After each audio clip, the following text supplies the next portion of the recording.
What's up guys, and welcome back to another episode of La Liga career mode. This is episode number 21. We're starting today's episode off on the back of our loss to Villarreal by 2-1. Unai Emery's side are always guaranteed 3 points when they face us. With a trip to Barcelona to take on Espanyol away from home, and what a tough run of form for Granada. So recently, we were in the top 4 on a 4-game winning run and feeling like we could pull off the shock of the season. Now, 1 win in 5 and in 8th place. Yep, life comes at you fast in football, as we know. So, first game of today's episode, travelling away from home to Barca, taking on Espanyol at the glorious RCDE Stadium here. We needed a return to winning ways. We got it against Elche, and then in the following game, lost to Villarreal. So, on the road here, we needed to make sure we would get the 3-pointer against the side we should be targeting wins against now. Heading into the game, half an hour in, had the first chance. It was a very uneventful first half. We saw Antonio ghosting from the left as he likes to do and hit the post as we were still tied at 0-0. And then 48 minutes into the game, Tony Valenia almost put Espanyol in front. Great save by Maximiano low down to his right hand side though. And in the second half, where Espanyol hadn't really threatened at all, they started to throw more blue and white shirts forward. And you know I like it when that happens because it puts me under a lot of pressure, but it also means this. There's more opportunities for quick counter attacks. And 62 minutes in, we were in front courtesy of the Wonder Kid. 4th of the season for Antonio as we open the scoring and break the deadlock at the RCDE Stadium. Antonio. Love him, absolutely love him. We know he's not the quickest of wingers. We know that. We are working on his pace, but goodness, it's taking a while. But technically, we know this kid is so solid in the final third. We know last year won the assist title. He's going for it once again. And if he can add more goals to his game as well, he will become the complete inverted winger in this team. He scores the opener, puts us in front, 4th in 12, averaging 1 in 3. But in the second half, as I mentioned a moment ago there, Espanyol were playing really attack-minded football, getting loads and loads of chances, forcing loads of blue and white shirts forward. But Luis Maximiano in between the sticks was as solid as it gets. I have to say, and I know it's a coincidence, you know, but because we're trying to do things semi-realistically and make the save immersive, I will talk about it. Since Pepe Reina came in, how much better has Maximiano been in goal? I mean, honestly, like, he really was very erratic in the first half of last season. But we signed Pepe Reina, I think it was on deadline day, wasn't it, in January last season. And since then, he's really picked it up. I mean, he's been a lot more secure. He doesn't make as many errors. And he's bailed me out in numerous games, just like that one as well. He was my man of the match in a 1-0 victory. Get a clean sheet there. And whilst VR won us the game, it was Maximiano saves that ensured we'd hold on to the 3 points. Pepe Reina coming in. We know he's retiring at the end of the season of that. I really feel as though that signing has helped buck Maximiano's ideas up. And he's learnt 1 or 2 things from the veteran goalkeeper. He's a much better shot stopper. He really is. Like, look, I know it's a coincidence. I know it is, obviously, but we're trying to do things quite immersively once again. I'm going to credit my signing of Pepe Reina. Teaching Maximiano 1 or 2 things has been much better since the vet came in last January. Anyway, for the following game, as we saw that Rangers want to take Calderon on a loan deal, I'm totally fine with Santiago going to Ibrox there. We will take on RCD Mallorca here in Andalusia, and heading into the game, well, you know how it goes in FIFA career mode. Sometimes you can be top of the league away from home 3-0. But when bottom of the league come and take you on at home, you just can't stop them. I don't know what it is, but taking on bottom of the league at home is nerve-wracking. For some reason, you just don't feel as though it's going to be the banker that it ordinarily would be in real life.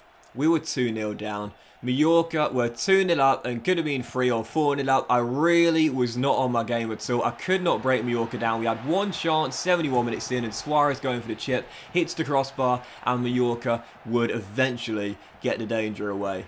Final score at the Estadio Nuevo Las Camerones, Granada 0.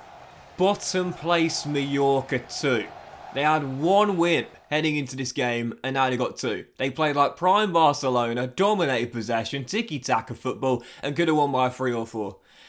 you know, like, maybe I got my tinfoil hat on it as our erratic run of form continues. Just 2 wins in 7 now, remaining in 8th place. We're still only a few points behind 5th, 6th and 7th, so I'm not hitting the panic button just yet. But I know I've probably got my tinfoil hat on when I say this sort of stuff, but I really do feel as though EA make it harder to beat the worser teams and easier to beat the bigger teams on purpose. You know, again, maybe I am crazy. You know, maybe I am just absolutely mental. I mean, that's a given, right? But even so, it just feels that way because how many times do you like go into a game? I mean, even this season, like match day 3, Real Madrid away at the Bernabeu. We were leading by a goal, and to be fair, I played some brilliant defense in the game. But even so, they only got one shot in the game. Real Madrid at the Bernabeu against this Granada 4-star team, and we were leading by a goal. And yes, again, as I mentioned a moment ago, I played some really good defense, and I will pat myself on the back for that, for the way I shut down Benzema. But like, even so, they only took one shot in the game. It ended up being leveler in stoppage time, but other than that, had they not had that shot, I would have won the game 1-0.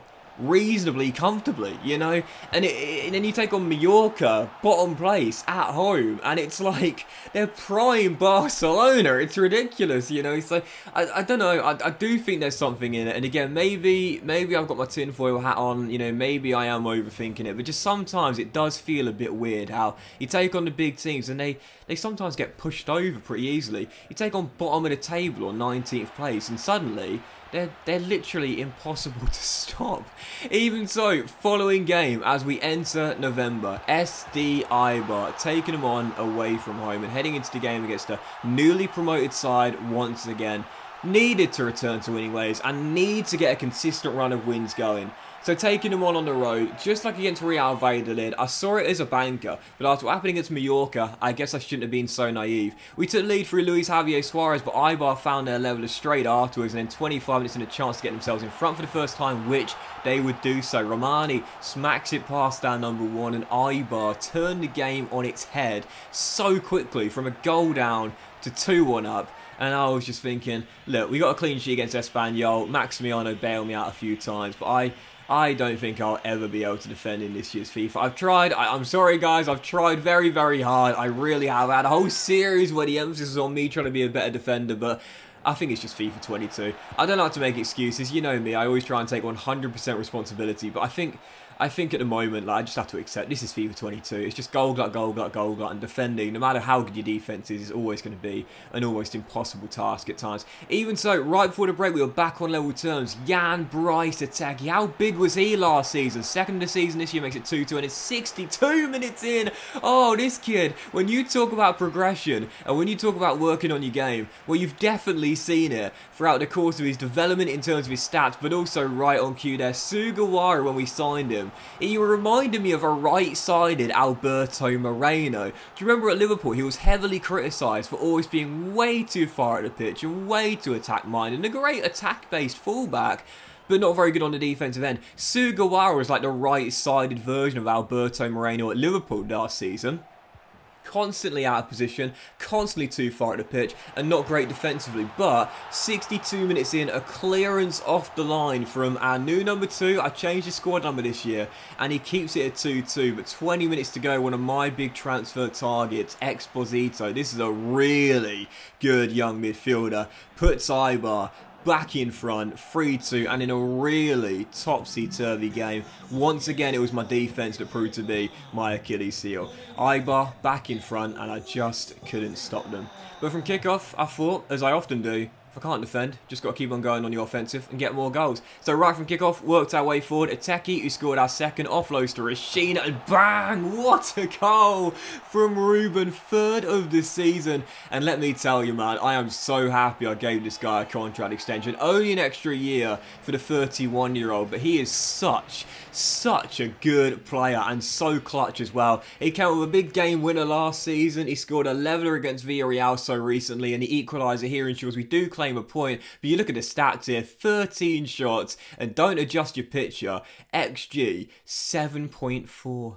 7.4 XG, and yet I still couldn't win the game. But as I often talk about, that's what makes this FIFA so difficult. The AI, they only need the one chance, man. They only need the one chance to get a goal. You probably need 3 or 4, and that's why being clinical is so important. You'll see it in a lot of the games where you fail to win, either draw or lose. Oftentimes, and I'd probably wager more often than not, you've got a better XG than the AI, as do I in a lot of my games that I draw a win, but that's just how FIFA is. You got to be more clinical, because you know the AI, they just need that one chance, you need several. So back-to-back games without a win, our horrendously inconsistent run of form continues. We remain outside the European places, and heading into our final game today, fourth and final one, back in Andalusia. We've been better at home this season. I thought, I've got to win. I need to get back to winning ways right now. And I changed my formation for the game. You would have seen it during last season. I often switched to a 4-4-2 when my current 4-1-4-1 wasn't working, just to get Suarez some more support up top as well and have a more balanced midfield with 2 DMs as opposed to 1. And heading into the game right before the break, in a very lackluster first half, we did get a breakthrough. Randy and Tekka in from Rayo Vallecano, second of the season, second in 5. We signed him as our Carlos Bacca replacement, and I'm really liking the guy, man. Like, seriously, he's only had 5 appearances all season long, a couple of those off the bench, but 2 goals already. I said this year with Randy, I just want, 5, 6 goals. That'll do me fine. Just like Carlos Bacca last year. Chip in with a few goals, maybe an assist as well. And that's a good debut year for him. At the moment, he's on course to do that. And right before the break, we would double it as well. 2-0 Granada. But unfortunately, I knew Valencia would get back in the game right after the restart. And they'd do so as well. How good is this guy, by the way? Definitely a transfer target mine as the years go by. Carlos Soler. He's targeted and wanted by some major European clubs, and if you've been watching him this season or you've been keeping up with his stats, you'll know the reason why. He's been so integral to Valencia. He's such a great, young, versatile player. He puts Valencia back in the game on the stroke of the hour mark. Oh, talk about your clinical